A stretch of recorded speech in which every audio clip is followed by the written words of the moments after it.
Hello my YouTube family, আজ তোমাদের সাথে শেয়ার করব আলুর দমের রেসিপি। শীতকালে নতুন আলু দিয়ে নিরামিষ আলুর দম বলো বা পাতলা আলুর দম বলো, সবই কিন্তু আমাদের খুবই ভালো লাগে। কিন্তু আজ শেয়ার করব আমিষ আলুর দমের রেসিপি। আর তার জন্য সবার আগে আমি একটা পাত্রে নিয়ে নিয়েছি 1 চামচ মতো সর্ষের তেল। তার মধ্যে দিয়ে দিয়েছি কিছুটা কাশ্মীরি লঙ্কার গুঁড়ো। এতে আর কি কালারটা ভালো আসে, কোনো ফুড কালার ইউজই করতে হয় না। দোকানে যেমনি ফুড কালার ইউজ করে সেটা খাওয়া ভালো না, তো কাশ্মীরি লঙ্কার গুঁড়োটা তেলে গুলে নিলে বেশি সুন্দর কালার আসে। আর ওর মধ্যে 2 চামচ দই দিয়ে ভালো করে ফেটিয়ে রেখে দিয়েছি। এবার আমাদের আলুটা ভেজে নেওয়ার পালা। এবার আমি দিয়ে দিয়েছি কিছুটা রিফাইন তেল, তার মধ্যে দিয়ে দিলাম একটুখানি কাশ্মীরি লঙ্কার গুঁড়ো আর একটু হলুদ। এতে কিন্তু তেলের কালারটা চেঞ্জ হয়ে যায় আর তরকারির কালারটাও সুন্দর আসে।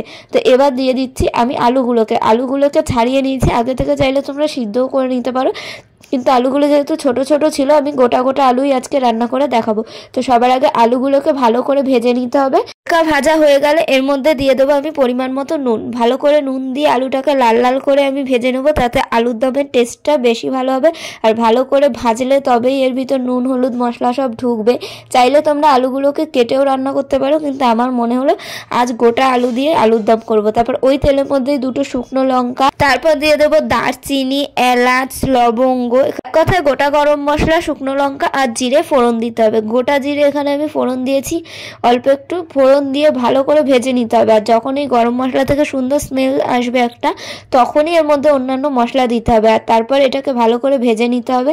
ভাজলেই একটা সুন্দর গন্ধ ছাড়বে। তারপর এর মধ্যে আমাদেরকে দিয়ে দিতে হবে কুচনো পেঁয়াজটাকে দিয়ে ভালো করে ভেজে নিচ্ছি। এখানে আমি অল্প পেঁয়াজ দিয়েছি, তার কারণ আমি কিছুটা পেঁয়াজ বেটেও নিয়েছিলাম বাটা মশলার সাথে।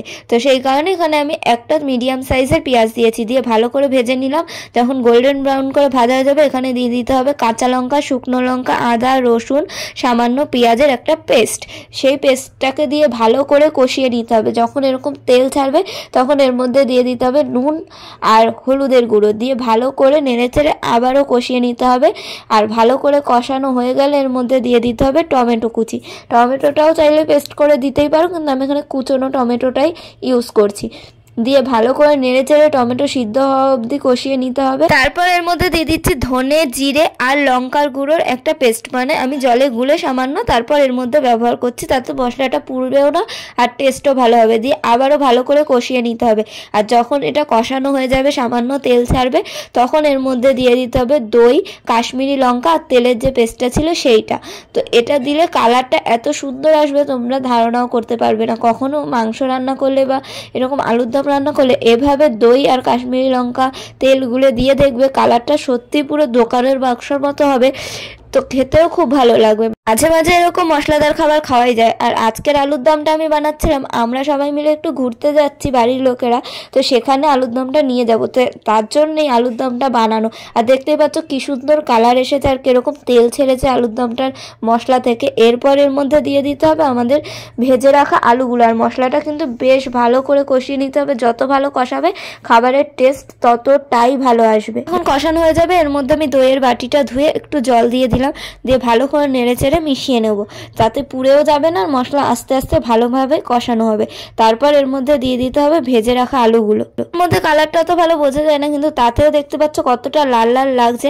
আর লাল লালে কিছু হয় না জানি, টেস্টটাই আসুক, কিন্তু দেখতে সুন্দরও তো হওয়াটা জরুরি। তো এবার আলুগুলোকে দিয়ে আবারও 5 থেকে 10 মিনিট কষিয়ে নেব ভালো করে আমি ঢাকা দিয়ে।